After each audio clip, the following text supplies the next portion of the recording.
Speed పెరుగుతుంది. And also ఎక్కడికక్కడ application కూడా చాలా సులభతరం అవుతుంది. ఫ్యూచర్లో పూర్తిగా టెక్నాలజీ డ్రివెన్ అప్లికేషన్స్ ఎక్కువగా ఉంటాయి. రాబోయే రోజులు యుద్ధాలు కూడా డ్రోన్స్ అను చేసే పరిస్థితి వస్తుంది, మనుషులు కాకుండా. ఇలాంటి వేరియస్ ఉంటాయి. ఈ విషయం మీరు గుర్తుపెట్టుకోవాల్సిందిగా మిమ్మల్ని అందరినీ కోరుతున్నా. ఇక్కడికి వచ్చినప్పుడు నేను ఇంతకుముందు చెప్పినట్టు రాష్ట్రంలో పేదలను కూడా మనం ఒకసారి దృష్టిలో పెట్టుకోవాల్సిన అవసరం ఉంది. మనం చేసేది విజన్ లేకుంటే ఎగ్జిక్యూషన్ ఇవన్నీ చేసినప్పుడు హ్యూమన్ ఫేస్ అనేది చాలా ముఖ్యం, హ్యూమన్ యాంగిల్ అనేది చాలా ముఖ్యం. ఎందుకంటే మనం సూపర్ 6 ఇస్తా ఉన్నాం, సంక్షేమ కార్యక్రమాలు చేస్తున్నాం. ఇప్పటికే చాలా సంక్షేమ కార్యక్రమాలకు నాంది పలికాం. ఈ మంత్లో వీలైనంత 2-3 రోజుల్లోనే డేట్ కూడా ఫిక్స్ చేస్తున్నాం, వెరిఫై చేస్తున్నారు. అది తల్లికి వందనం కూడా ఎగ్జిక్యూట్ చేస్తాం. అది అయిన తర్వాత కేంద్ర ప్రభుత్వంతో సమానంగా ఎప్పుడైతే వాళ్ళ వాటా వేస్తున్నారో అదే రోజున మనం కూడా 14,000లో 3 ఇన్స్టాల్మెంట్స్తో మనం కూడా వాళ్ళ అకౌంట్కి పంపిస్తే డీబీటీ వేస్తున్నాం. ఇది అయిన తర్వాత August 15th we are executing free bus. మహిళలకు ఏదైతే ప్రామిస్ చేశామో ఫ్రీ బస్ ఇస్తాం. ఈ 3 మనం ఏవైతే ఉన్నాయో ఇవి 2-3 నెలల్లోనే పూర్తవుతాయి. ఇప్పటికే అనేక కార్యక్రమాలు మనం చేశాం. పేదల సేవలో 4,000, 6,000, 10,000, 15,000 రూపాయలు ఇస్తున్నాం. సంవత్సరానికి 33,000 కోట్ల రూపాయలు ఖర్చు పెడుతున్నాం. ఇంకో పక్క ఏవైతే ఈరోజు మనం దీపం 2 3 సిలిండర్లు మనం వాళ్ళకి ఏర్పాటు చేస్తున్నాం. ఇప్పటికే ప్రారంభించాం. ఈ ఇన్స్టాల్మెంట్ నుంచి వాళ్ళ అకౌంట్లోనే డబ్బులు వేయడానికి కూడా మనం వర్కౌట్ చేస్తున్నాం. కాబట్టి ఈ 2 అయిన తర్వాత మీరు చూస్తే అన్నా క్యాంటీన్ పెట్టాం, DSC is going on, land title act రద్దు చేశాం. 21 టెంపుల్స్లో అన్న ప్రసాదం పెట్టే పరిస్థితికి వచ్చాం. ఇలాంటి అనేక కార్యక్రమాలు మనం తీసుకుంటూ ఎక్కడ కూడా అశ్రద్ధ లేకుండా సంక్షేమం, అభివృద్ధి ఈ 2 కూడా మ్యాచ్ చేసుకుంటూ మళ్ళీ ఇది ఒక సైకిల్. ఇది మనం ఎన్నికల్లో రాష్ట్ర పునర్నిర్మాణం చేస్తాం, విధ్వంసం నుంచి అభివృద్ధి వైపు ముందు తీసుకుపోతామని చెప్పాం. దాన్ని నమ్మి 164 సీట్ల మనల్ని గెలిపించారు. దీన్ని దృష్టిలో పెట్టుకొని ప్రతి ఒక్కరిలో బాధ్యత పెరగాల్సిన అవసరం ఉంది. It is a political governance.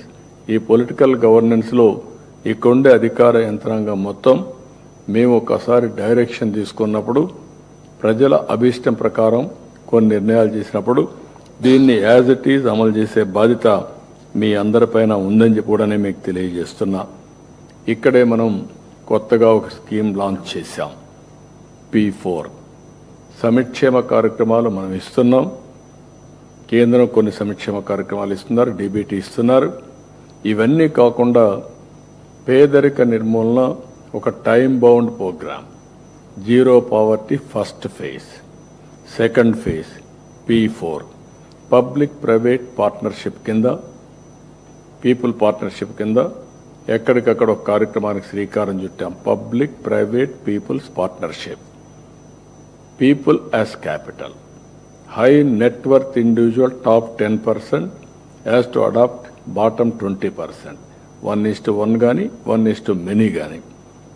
అక్కడ వాళ్ళు చేయాల్సిన hand holding, timely help, timely decision మేకింగ్లో వాళ్ళని మెంటరింగ్ చేయడం, అనేక విధాలుగా చేసి short term, medium term, long term పెట్టుకొని వాళ్ళను కూడా మనతో సమానంగా పైకి తేవాలంటే ఏం చేయగలుగుతామో వర్కౌట్ చేసే మెకానిజానికి శ్రీకారం చుట్టాలి. ఇక్కడ ఆల్ ఎమ్మెల్యేస్ ఉన్నారు, మీరు కూడా నెట్వర్క్ చేసుకోవాలి. ఎవరైతే మీ దగ్గర సక్సెస్ఫుల్ పీపుల్ ఉన్నారో వాళ్ళని మోటివేట్ చేసి, వాళ్ళు కావాలంటే ఆర్థికంగా చేసి వాళ్లే చేసేవాళ్ళు ఉంటే వాళ్ళు రమ్మనడం. కొంతమంది మేము ఆర్థికంగానే ఇవ్వగలుగుతాం, మేము టైం ఇవ్వలేమంటే ఇంకొక పార్ట్నర్ని, నాలెడ్జ్ పార్ట్నర్ని తీసుకొచ్చి ఒకరు ఫైనాన్స్ చేస్తారు, ఒక ఆయన నాలెడ్జ్ని ప్రొవైడ్ చేస్తారు. ఇద్దరు కలిసి ఆ ఫ్యామిలీని పైకి తేవడానికి ప్రయత్నం చేస్తారు కో స్పాన్సర్షిప్తో. దీనికి కూడా మనం చేస్తే దగ్గర ఇప్పటికే ఒక 75,000 80,000 మంది వచ్చారు. దీన్ని ఆగస్ట్ 15కి 15 lakhs మినిమం అడాప్షన్ చేయాలని చెప్పి ఆలోచిస్తున్నాం. ఇది నిరంతరం జరిగే కార్యక్రమం. ఈరోజు సమాజం వల్ల మనం అందరం పైకి వచ్చాం. ఇప్పుడు ఈ టెలికాన్ఫరెన్స్లో ఉండే వాళ్ళందరం మనం కూడా చిన్న కుటుంబాల్లో పుట్టాం. God's grace we are able to reach here. మనందరికీ సోషల్ రెస్పాన్సిబిలిటీ ఉంది. మన వల్లనే కాదు, మనమే కాదు, చాలామంది సమాజంలో పైకి వచ్చారు. ఈరోజు బిలినియర్స్ అవుతున్నారు. రోజు రోజుకు మిలినియర్ సంఖ్య పెరుగుతూ ఉంది. కోటీశ్వర్లు లక్షాధికారులు అయినప్పుడు తిరిగి సమాజానికి ఇవ్వాల్సిన బాధ్యత మనందరిపైన ఉంది. ఇప్పుడు కూడా give back to the society అనే కాన్సెప్ట్ పెరుగుతూ ఉంది. మొన్నే మీరు చూశారు, బిల్ గేట్స్ 99% తిరిగి సమాజానికి ఇచ్చేస్తున్నాడు. వేదాంత 75% ఇస్తున్నాడు. ప్రపంచం మొత్తం ట్రెండ్ సెట్ అయింది.